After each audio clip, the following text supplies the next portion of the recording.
Welcome to the Barker Podcast Collection.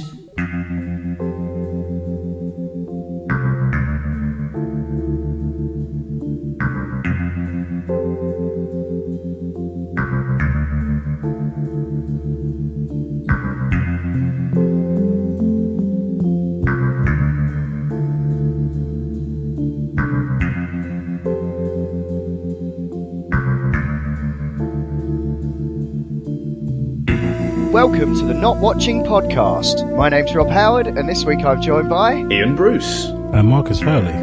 So, TV. I haven't been watching a lot of different stuff, although a couple of shows have just concluded. I do have to begin, though, by mentioning that I did the mad thing and watched all of Twin Peaks, as in the original 1991 show, because it was all on Now TV, which I'm currently subscribed to for the purposes of watching various things like Walking Dead and Silicon Valley and stuff. But it was all there, and I had a week off. My computer died on me, so I decided to watch it all. It was an interesting experiment. 30 episodes across the 2 seasons. There's definitely a whiff of the Dallas dynasty about it, but I think it was just that was the time, It predates X-Files. So it was, I kind of, I might have done a bit of second screen stuff while I was watching it at times, but I got the gist. I think at the time it would have been a lot more impactful. Really, the common thing that a lot of people say is, watch season 1 and then watch season 2 until you find out who killed Laura Palmer, and then you can forget the rest, because that's kind of when David Lynch and Mark Frost, who wrote it together, stepped away and just let whatever network was doing it do what they wanted. And then of course, a year later, they did the Fire Walk with Me film, which was a prequel to the original series. But this was like with all the smooth edges, worn down. It was fully 18, lots of nudity and violence. And the Twin Peaks that they're showing right now is kind of more in line with this. In fact, Lynch said, if you can't be asked to watch all of Twin Peaks again or for the first time, just watch Fire Walk with Me and you'll kind of get where we're coming from. So far, the show has been all over the place, really, but still quite entertaining. I think it benefits from the TV landscape that we live in now, where we have things like Fargo and Breaking Bad, like stuff that's paced that slowly. Because the thing is, at first when Showtime approached him to do it, he didn't want to do it unless they'd give him enough money, and so he initially refused. And so what he's done is he's created these 18 episodes, but they're like on the scale of like what we'd normally get in an 8 to 10 episode show. It's been really, some of it's been like super horrific. What's so profound about it though is that at the end of Twin Peaks, and incidentally Lynch and Frost did come back for the finale of season 2, and in that, Laura Palmer says to Dale Cooper in the Black Lodge, which is the room you may have seen on posters with the zigzag floor and the red curtains, that's the Black Lodge. She says that she will see him again in 25 years.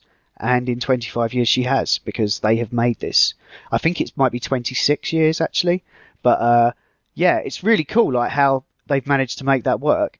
But it's quite sprawling. A lot of the cast have come back. There's a lot of new people in it. David Duchovny's in it. He was in the original show playing a transvestite, and he's come back to reprise that role, so that's quite amusing. I think Duchovny's having a bit of a renaissance at the moment, because he's in Aquarius on Amazon. I don't know if you've watched that. Yeah, he was, yeah. I really enjoyed that. I haven't yet. Well, he's been in a few things. He was in, was it Californication or something which was always good for a few years. Yeah. Or a squirt or something. Yeah. Yeah. But, it's quite weird watching it, really. The score is still amazing. In fact, every episode, it's almost like watching the young ones in a way, because at the end of every episode, there's a musical act, like in the club, that's in the show. So, like, he's letting all these artists sort of like including them in it, because he's a bit of a muso, David Lynch, as well. It's a bit like Ally McBeal. Did they? Oh yeah, because they had the whole the lounge singing in that, didn't Yeah. they? This is a bit more rock and roll though. But yeah, like there's a lot of the original cast are in it. They've all aged, obviously. And there was a scene in the last episode that took place it's almost like they recreated a scene from Fire Walk with Me.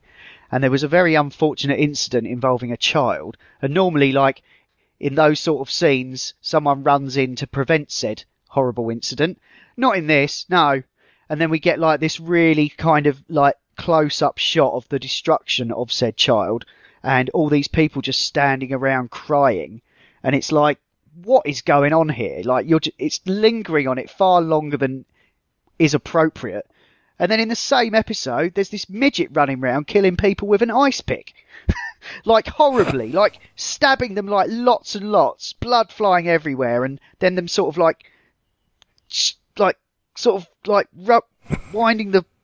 Like, digging the ice pick around in the cavity and stuff. It's really horrid.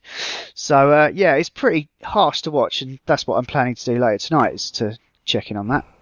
But, yeah. Enjoy. Yeah, I mean, I wouldn't say I'd recommend doing what I did, and it's not the most ideal way to sort of binge on a show that, you know, back in the day was like a phenomenon that went on for like 2 or 3 years. But yeah, I don't know. I feel more informed, I suppose. And it's nice to see an auteur go about their work uninhibited, you know, and just do what they want, even if it doesn't really make that much sense week to week. Yeah. So, anyone been watching anything else? Go on then. I've started rewatching Westworld. I've been watching a ton of other stuff, but I've started rewatching Westworld, and I can't recommend it enough. I think we've all seen it. Yeah. Going back and watching it again. As you may know, listener, one of the people on this podcast might have spoiled The Sixth Sense for me back when we were much younger and thinner. Yeah. However, when I saw it, it was still a great film because knowing the key twist makes you appreciate all of the little things that they've actually shown you all the way through. And that's the same with Twin Peaks, actually, because I went into that knowing who killed Laura Palmer. Yep. So there. But yep. I found Westworld mostly confusing most of the way through, and there were some answers at the end, but I had to do a bit of reading for a lot of it. And I'd completely missed things. But now I've done all of that, and I know what I have understanding of all the bits, the little bits that I missed at the end. Going back and just watching the way it's been put together, and for how many episodes they royally fucking manipulated us in a supreme, well, thank you very much for bending me over and fucking me up the arse with your playing, sir. Christ, it's awesome. It's absolutely awesome. Yeah. And I don't think you really get that with Game of Thrones. I mean, there are some things going on, but I don't think you really got that in... Yeah, maybe you do get it, but it was just... It's the degree and the scale of the manipulation that they do. It's amazing. I would recommend it. I know Thrones starts again in a few weeks here in the UK, or end of next month. I think so. It's mid-July. Yeah. Mid-July. It's not long now, actually, now I think about it. Holy fuck. Yeah, we don't know, actually. I mean, Game of Thrones, it's like they've tried to do the rug pull thing a few times, but I think it's difficult because I don't know, it's like that. I think with Westworld, it was more of like, I think even if they did, and they never did any more Westworld, that one season alone was just incredibly well constructed. Yeah. And it wasn't based on anything. It was kind of based on the movie, and it certainly... Well, it was kind of based on... Certainly carried... We knew where it was going to go. Yeah, and it carried Crichton's ongoing and repetitively Jurassic Parky, we did, should we have? Kind of his fears of science that he did in a number of books, actually, which were worth a read. But we didn't know how it was going to do it. And I started rewatching it with my wife, who hasn't seen the film and hadn't seen the series before. And I made a point of explaining the Man in Black to her, and certainly what my expectation was about the Man in Black being the evil robot that does stuff. And then within about 20 minutes, it's okay. Well, that's not what's going to happen, and we've discussed that before. But it was great to. I think it was great to remind myself that that's what they did, and just how awesome that show is. Jesus, yeah. I'm really sorry, but when you said Crichton, then I just thought not the one from Red Dwarf. No. We sure we should do this? For those of us that read, we would not have thought of. No, I just took me a while for me to go. Oh yeah, the guy that wrote Westworld. Sorry. Yeah. I don't think we saw a scene in which bad stuff was happening, and there was a mannequin going 00110011001111. Don't stand there gibbering when you're in mortal danger. Just like, but anyway, yeah. On Westworld, I've got to say, I watched it, but didn't look like anything to me.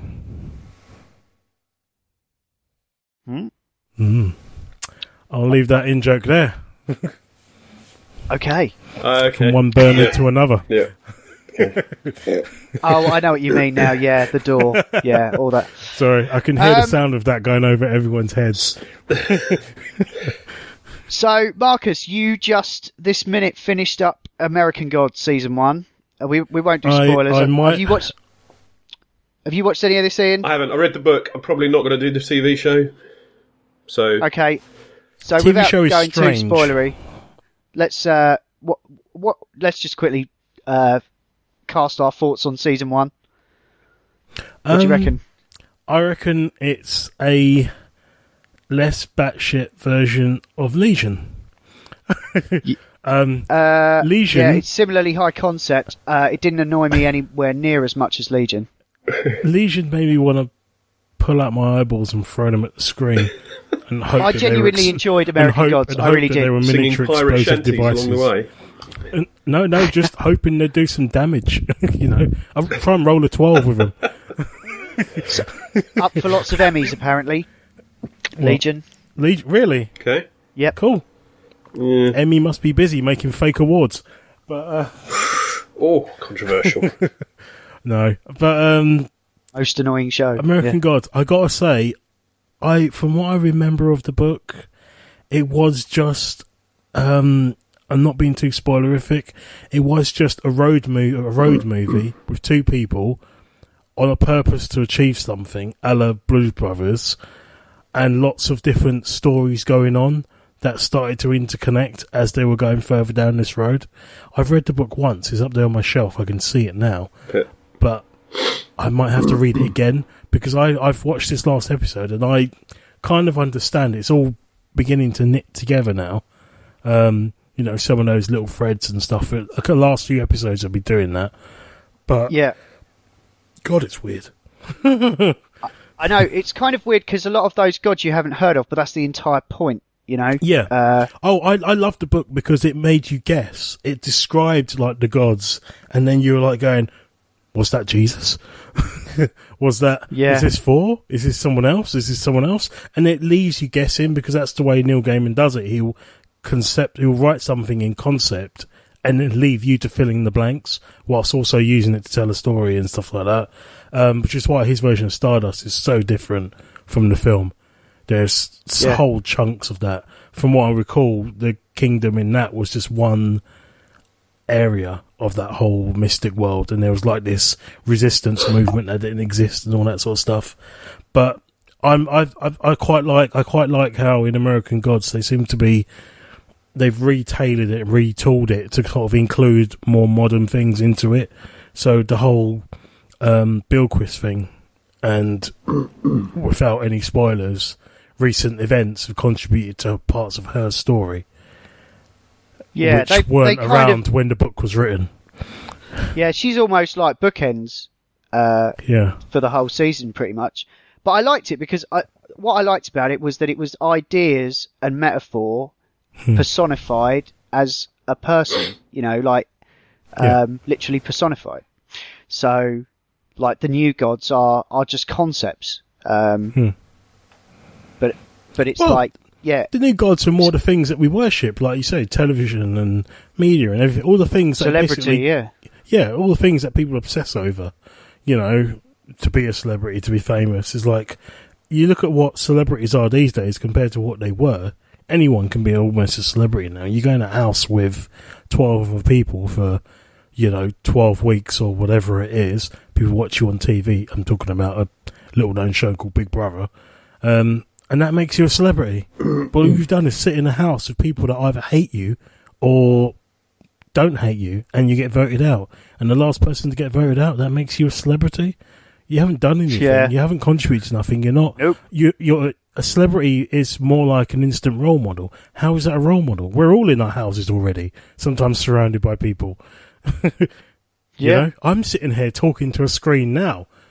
All I need to do is say, okay, Big Brother, and I've already become a bloody celebrity. So what's it's ridiculous. Exactly. But I just love that all of these modern things, like the idea of technology and all that, becoming the new gods, and the old gods are being forgotten, because it's kind of true. That's what's happened, And I just love the concept of the book. Yeah, I'm assuming they're going to do more. So I'm looking forward to it.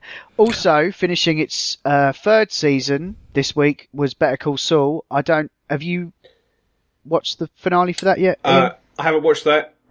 I would very much like to avoid spoilers on that. Sorry. Okay, I won't say any more. It was good though. Okay. I enjoyed it. What I will mention though is the latest season of Fargo, which I've started. That's an anthology season, although I think they're loosely connected. They're being each season is in a different time period though. This latest one is in 2010 and stars Ewan McGregor and David Thewlis, as we mentioned in the Wonder Woman episode. He's playing a right horrible Cockney guy who's basically lent this firm some money, and so now he's an equal partner and he can do what he bloody well likes.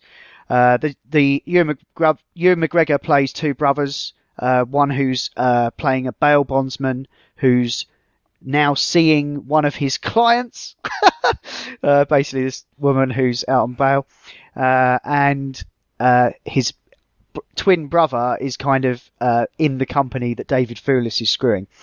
And there's a sheriff, and her sort of stepfather's been killed. So she's, in the most recent episode, ended up going to LA to try and retrace his steps. Her stepdad was basically a cult sci-fi writer. And so this episode was fantastic, especially because they kept going into flashbacks and also into like little bits of his book that was all animated, and the voicing of the animation was all done by various people that are in the show. So like Ewan McGregor does a voice and David Thewlis does a voice, and it was just fucking excellent. This show continues to amaze me. I love it. They're just really push the boat out, and it's always just an interesting setup. It's almost like they play that game that John likes. Forget what it's called, but it's like a Coen Brothers game where it's like an RPG where you can kind of create your own scenarios. But yeah, it's almost like that. But yeah, I hope they continue. I hope Noah Hawley continues to make Fargo and not continue to make Legion. But I think he's going to do both. So there we go. Well, yeah, I don't know. Yeah, I'm more intrigued by Fargo than Legion. I think Legion was a good opportunity, but it's more like an experiment. Fargo's on Channel 4 now. It's on. Excellent. Been 3 weeks. It's been on Channel 4. It's on 4OD. Might start obtainable. watching it. And the earlier seasons as well, or just 3? First 2 are on Netflix, I believe. Okay, cool. But they're all anthologized, so it doesn't matter what order you watch them. Yeah. They're all completely different characters. The first one is the closest to the film. Yeah. The second one is like set in the 70s, and this one's set like more present day. The first one, I'm not sure if that's actually I think they do say when it's set. It's always a bit nebulous though. It's just where it's set really, rather than when. It was just kind of weird because I in season 2 it was kind of set in the 70s. Well, it was set in the 70s.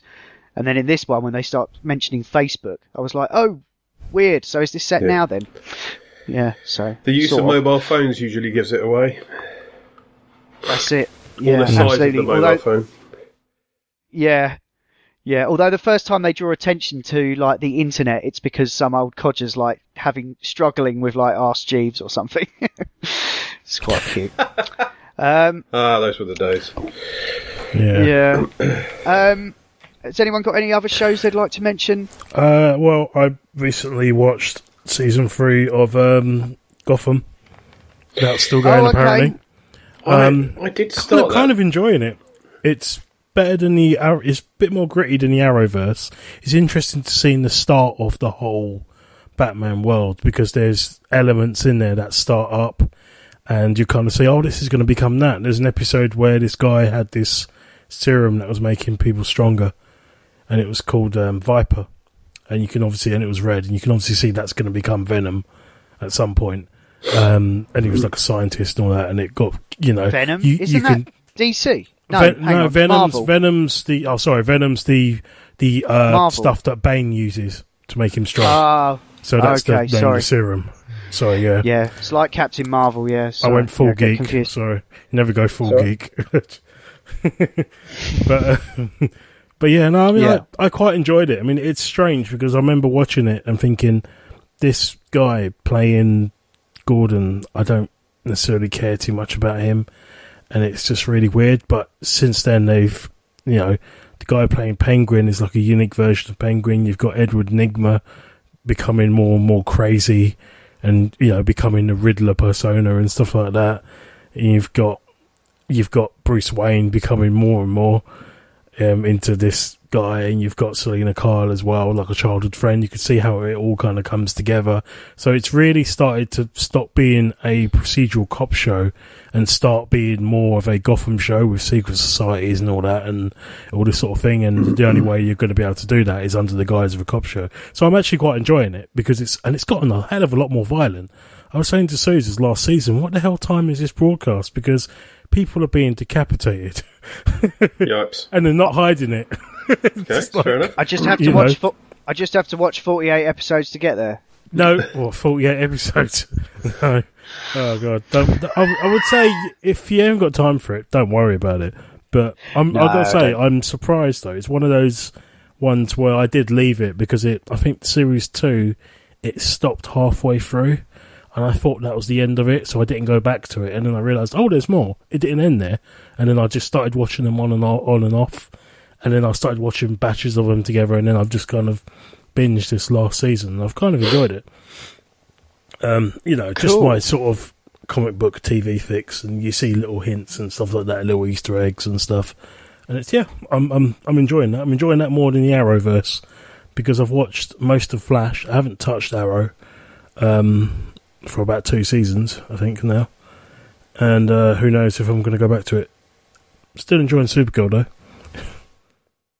Cool. You still watching that, Ian? Supergirl? I haven't for a while now.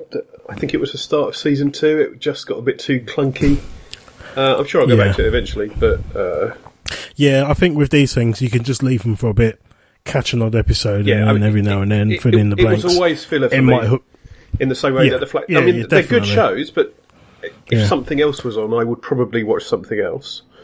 To be fair, we kind of put them on when we're having dinner, so they are pretty much like the time slot for, New Adventures of Superman. Even though we might not have dinner at 6 o'clock, it's that sort of feeling. Yeah, and so we're sitting down, we'll just put a few episodes on whilst we're having dinner, and then that'll be it. And that's how we seem to be getting through a lot of these shows. Yeah. And we're kind of enjoying them as well. Good. Cool. I just wanted to watch one more. I just wanted to mention one more thing, and that's the latest season of Master of None on Netflix. This is Aziz Ansari's show. It's just like they're just like half an hour shows, but I think it's absolutely stunning. Some of them. There's one episode in particular called First Date, which kind of begins with him outside a bar and waiting for his date to turn up, and she does turn up, and then they walk into the restaurant, go up to the bar, and it's a different girl, and then they sit down, and then it's a different girl, and then it cuts to him, and then back to her, and it's a different girl, and it just keeps doing this, and like then they walk home, and then there's like one whole cut. It's like one shot where they're walking along, and then it goes to something, goes all the way around, then back to them, and it's a different girl. But yeah, I can identify with that a little bit. Yeah, I did find it quite sweet. Also, like the whole the first episode of season 2 begins in Italy, and it's all black and white. It's a bit of a homage to the bicycle thief. So I'm informed. I have to plead ignorance. I have not seen that. But yeah, it's really cool, and there's like a bit of a kind of will they won't they love thread. There's also one episode called New York I Love You that doesn't even have them in it, like the main protagonists. It's just like these 3 little 10-minute stories of different people in New York that are all linked by the fact that they're going to watch the same movie or something. And yeah, just watch it because it's fucking fantastic. And it's 10 episodes, they're half an hour each, and I just think you'll feel better for it. Cool, let's run into some news very quickly then. Where's Master of None? That's on one of the streamers, right? Netflix or Amazon? Master of None is on Netflix, okay. yes. Yeah. Awesome. Yeah. I'll check that out. Yeah, season 1 and 2. It's very progressive and inclusive and just very good-hearted, I think. Do have one quick thing to say. I've realised I also did a crazy thing, much like you with Twin Peaks. In anticipation for the new series of Prison Break, I decided to watch all of Prison Break from the start to the end. At which point do you think you should have stopped? And then the other end, the episode after the end, the movie. What's that? That was like an hour and something long. There was a movie. Well, the final episode, the final break was like, it was like a feature length episode in which the doctor Sarah is arrested and put in prison. So they did an ending of the show. Did she die? No, they put an ending at the end of the show, and spoilers. He dies like 4 years later. Whatever, they go and visit him at his grave, and then there's an episode after that, which is like near an hour and a half long or something, and it's just all about flipping back between half of the end episode and the other half where she's in prison and they have to break her out. And I wish I hadn't watched it. Clearly nobody died because they just made some more of it, didn't they? I know. I feel robbed. I feel as though I don't know. I think between that and Pirates, I'm questioning my choices in life. Yeah, I think you already mentioned you were doing it, and I watched I watched season 3, and I thought that was a season longer than I needed to watch. I don't know what I don't know how I'm still here, just as a human being. I'm not sure how my cells haven't just devolved and just broken apart. Just disappeared into the ether. Is it Prison Break Resurrection? Oh no, that's the new stuff. God. The final. You're thinking of the Final Break. Yeah, the Final Break was a final TV movie thing they did. I don't know if it was meant to be the last episode, but by God, it should have been. It should have been the end. The end. Yeah. Anyway, right, then, let's never mention that again. Done. Yeah. I won't. Okay, there's a few bits of news. Apparently they're making a John Wick TV show called The Continental, which I guess is going to be based on the infamous hotel network of the movies. If it's world building and maybe there's a guest appearance by Keanu Reeves, I think that'll be quite nice. Because it feels as though there's a massive world out there. Yeah. So I would like to see a tiny bit of it. Lots of I don't want it to go on too characters. long. But I like the idea of seeing more of it. Because I'm sure a lot of these actors, like maybe the Rome one and the New York manager, might pop up in it depending on where they go. So I can imagine. Yeah, I'm up for that. Could be quite cool. Ian McShane, he does a bit of telly work. I'm sure he might show up. It would be nice to see Jason's statement in it as well. That would be good. Oh, that would be so good. Yeah, I think they've been talking about, because the second one did well enough to justify a third, so they will be making a trilogy out of it. Okay, great. So, have you seen this? Have you seen any of them, Ian? Have you seen the first one? The first one is amazing. I think we rented the second one, but I didn't get very far and I fell asleep because it felt like they were just kind of blasting through the backstory to get to the action, and I kind of pegged out of that. It is a bit of a longer haul, but I loved it. I love where it went at the end. It's just fully mental. It's great. Okay. Yeah. It's really good. I very high up on my list of movies of the year so far. Well, right. Anyway, okay, I've got a bunch of Netflix news here that's some of it's a little old, but we haven't really got to it yet. So Netflix is making a Witcher TV show, which is interesting, I thought. Cool. Apparently, not a lot to do. Like, none of the people that make the games are that involved, but the author of the books is. So obviously, this is his chance to make some money where he Fucked up with the failed game. to. Yeah. So that's a thing. Any thoughts on that? Which TV show? We'll watch it. No thoughts. No. Okay. They're making a 10-episode Dark Crystal prequel series. I thought that was fairly interesting. I remember the original puppet film Yeah, Henson Jim Workshop. quite Henson fondly. Creations. Yeah. I do Gelflings worry and stuff. about things like that because it feels as though, I mean, I'm all for going back and saying maybe we can expand the story and all that, but sometimes it goes wrong. Star Wars, but I worry about this new trend is now to sort of prey on nostalgia. Whereas things like the Well, that's what X-Files, Netflix you know, do. that little, was it how many episodes it was? That was great. I enjoyed that. That was quite fun, even when it did get a bit silly and a bit boring towards the end with the whole becoming X-Filey again, you know, with aliens and all that. But I just worry that lots of shows are now jumping on this bandwagon of this is nostalgic, let's go back and do a prequel or a sequel or a reimagining or something. I don't want that to be the new thing.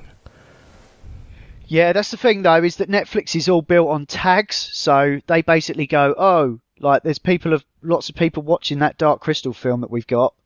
Maybe we should make some more of that, and that's what That's a happens. little bit cynical, maybe. That's how House of Cards happened.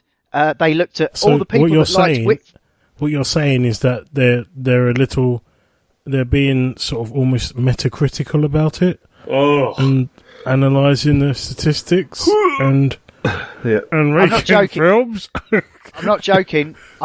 The reason House of Cards got made was because they cross-referenced David Fincher with the original House of Cards show. They noticed that there was a swelling of popularity there and went, oh yeah, let's do that. And got David Fincher to make the House of Cards show. Okay. Yeah. Wow. In slightly more sad Netflix news, then there won't be any more Sense8 or The Get Down. They've, I think, for different reasons. Sense8 simply wasn't getting the audience to justify the budget. It's a very expensive show. It's all on screen though. It looks fantastic. And The Get Down simply because Baz Luhrmann doesn't want to commit to making TV for the rest of his life. Fair enough. So, yeah, that's not happening. BBC News now. We're getting more Alan Partridge, apparently, in 2018, and also more Luther. So Cool. that's nice, and a full 4 episode season as well of Luther, Cool. Oh, wow. which will please the Americans no end, I'm sure. I'm up for that. I enjoyed Luther. Yeah, it's great. Bring it on. Yeah. I'll happily continue watching that for as long as they want to make it. They always leave you wanting more. I think that's the thing by having those short seasons. So yeah, bring it on. All right, that's all I think. This has been a Not Watching podcast in partnership with notlistening.co.uk, where you can also hear myself, Marcus and Ian talk about video games and virtual reality on the Not Playing podcast, and Adam, Ash and Will talk about all manner of funny things on the Not Listening podcast. You can email us at notwatchingpodcast@gmail.com, or you can tweet at or follow us on Twitter at notwatchingpod. You can find the show notes for this show at notlistening.co.uk, and if you're listening to us on iTunes, then please do give us a review. Anyway, that's all for now. Thanks for listening. See ya.